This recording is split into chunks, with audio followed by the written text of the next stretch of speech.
لو جيت وقلت لك الكلمة ديت ايه؟ accept، عارفها، قبول. بس لو جيت حطيت عليها كلمة able هتبقى acceptable. دي معناها ايه؟ مقبول. ايه ده؟ طب لو انا جيت حطيتها بقى في اول الكلمة كده unacceptable هتبقى ايه؟ غير مقبول.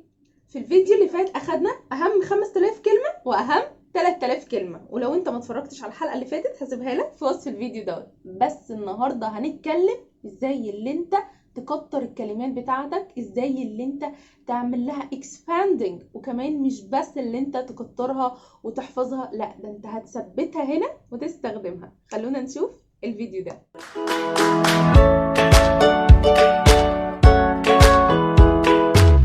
ازيكم يا شباب، عاملين ايه؟ انا مع حمدي انجلش ترينر وحلقه جديده في هاف اند هاف. وزي ما قلت كده في بدايه الفيديو بنكون احنا عارفين الكلمه، بس لمجرد اتحط عليها مقطع او سواء في اخر الكلمه وفي اول الكلمه دماغنا بيعمل ايرور وتلاقي الكلمه كبرت كده مننا ومش عارفين ننطقها، مع انك ممكن الكلمه تكون انت عارفها وعارف تنطقها كويس جدا بس انت عقلك مش مترجمها. في الفيديو دوت هنعرف اكتر، والجزئيه ديت هتفيدك جدا جدا لو انت بتحفظ كلمات، هتفيدك كمان ان انت توسع حصيله الكلمات اللي عندك. وخلونا يلا نبدا كده.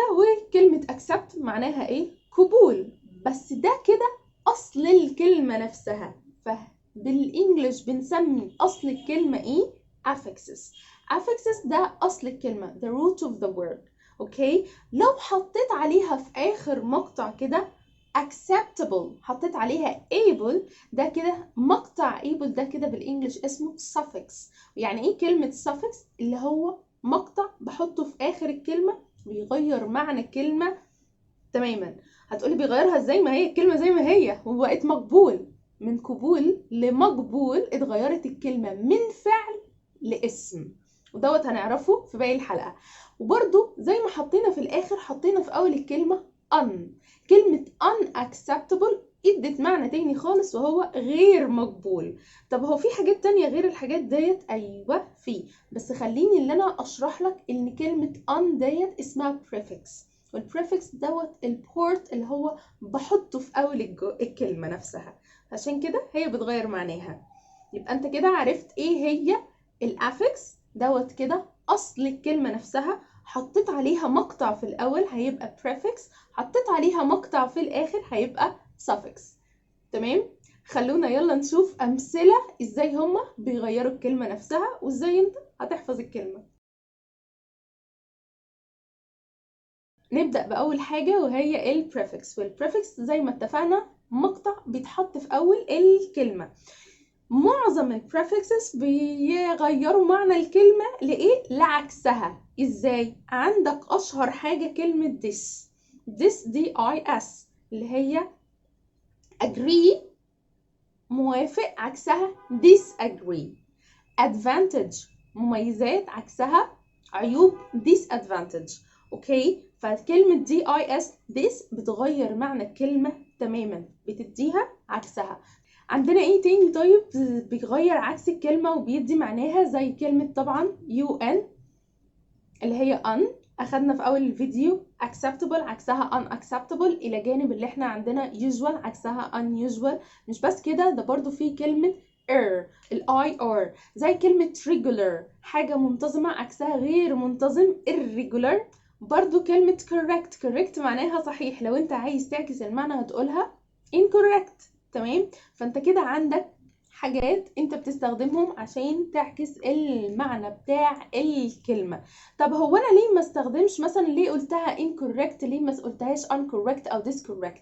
طبعا ديت هيكون شرح عميق ومتعمق في اصل اللغة، بس خليك انت تبقى عارف ان الحاجات ديت لما تتحط في اول الكلمة فديت كده بتدي عكس الكلمة. ما ننساش طبعا اللي فيك حاجات بيكون ده اصلها في الكلمة. اوكي، يعني مش المقطع ده خلاص اخدته يبقى كلمة ليها اصل تاني، لا، في الاكسبشنز اللي الحاجات ديت بتكون في اصل الكلمة، فما ننساش الملحوظة ديت. عندنا برضو من ضمن الحاجات اللي بتغير عكس الكلمة ومعنى الكلمة ولسه في البريفكس هي كلمة عندنا كلمة possible عكسها impossible. واشهر مقطع عندنا طبعا معروف كلمة none. stop non stop، متوقف عكسها ما بيتوقفش خالص non stop. برضو كلمة مس عندنا مش معناها اللي هي حاجة عكسها خالص زي ما اتفقنا في أول فيديو، لأ، ده معناها حاجة سيئة، بتدي معنى للجملة اللي هو حاجة something bad or something is wrong. زي كلمة مثلا place، المكان مثلا في موضوعها عكسها misplace، حاجة غير في موضوعها وغير في محلها. برضو كلمة behave عكسها misbehave، اللي هو لأ ده كده سلوك سيء. اخدنا جزء بسيط جدا من البريفكس، بس المهم ان انتوا تكونوا فهمتوا الفكره بتاعتها. هسيب لكم في الوصف بتاع الفيديو PDF كده بسيط، في تقريبا ما يقرب من 50 كلمه اوكي ليهم علاقه بالبريفكس، عشان اللي انت تزود حصيله الكلمات بتاعتك. خلونا بقى نروح ننتقل كده للجزء التاني وهو السافكس. والسافكس اتفقنا اللي هو بيتحط في اخر الكلمه، وهنبدا باول نوع من السافكس، وهو كل مقطع كده فيه بيحول الكلمة لحاجة تانية. ممكن verb تلاقيها noun، ممكن تكون verb اتحولت ل adjective، فخلونا نعرف ازاي. طبعا ما ننساش لكل قاعدة ليها الشواذ بتاعها. هنبدأ بأول حاجة وهي كلمة I've. كلمة IVE المقطع دوت لو اتحط على الكلمة كفعل هتحولها ل adjective. زي عندنا كلمة act اتحولت ل active. كلنا عارفين اللي هو TION شن. لو انتوا لقيتوا TION في كلمة اعرفوا اللي هي هتبقى noun، وبرضو لو اتضافت هتبقى noun. فممكن اقول active اللي احنا اخدناها في الاول حطيناها I've، حطيناها عليها كلمة شن هتبقى activation، التفعيل نفسه الاسم منها. فشوفوا بقى كده من active ل-activation الاصل ده كان act. برضو من ضمن الحاجات اللي احنا عارفينها ال ly لو اتحطت في الكلمة هتتحول من ال adjective، لو الكلمة اصلها adjective هتتحول ل adverb. زي ايه؟ زي عندنا كلمة deep هتبقى deeply، وعندنا زي كلمة quick هتبقى quickly. برضو مقطع كلمة able لو اتحطت على الكلمة اتحولت ل adjective. يعني انا ممكن اقول كلمة comfort اتحولت ل comfortable. برضو كلمة suit اتحولت ل suitable. فده كده احنا بنحاول فنركز جدا جدا في السافكس، لان السافكس بيغير معنى الكلمة تماما. وطبعا دوت هيساعدك اللي انت وانت بتتكلم يكون عندك variety من الكلمات. في السافكس برضو عندنا مقطع full. مقطع full بيحاول من الادجكتيف هنا ل noun مش العكس. زي كلمة ايه؟ beauty هتبقى beautiful، وزي كلمة care هتبقى careful. اخدنا في البريفكسز اللي احنا بيعكسوا الكلمة نفسها. طب في السافكس في حاجات بتعكس الكلمة، ايوه، وعندنا مقطع less بيعكس الكلمة. زي كلمة care لو تحط لها less هتبقى careless. care معناها بيهتم، غير مهتم careless. من الحاجات اللي هي بتغير من الناون ل adjective وهي aus. طب ازاي؟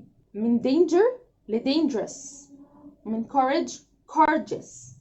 من ضمن الحاجات اللي هي بتغير معنى الكلمة برضو من verb ل noun وهي مقطع mint لو اتحط على الكلمة هتحولها من verb ل noun. زي ايه؟ زي كلمة establish ل establishment. انا كده خلصت الفيديو. هسيب لكم برضو في وصف الفيديو حاجات اكتر، كلمات اكتر، مقاطع اكتر للسافكسز عشان تعرفوها وتحفظوها وتعملوا expanding للفوكابس بتاعتكم. ما تنساش تعمل شير لان ده نص عليا ونص عليك، ومستنياكم في حلقات تانية كتير.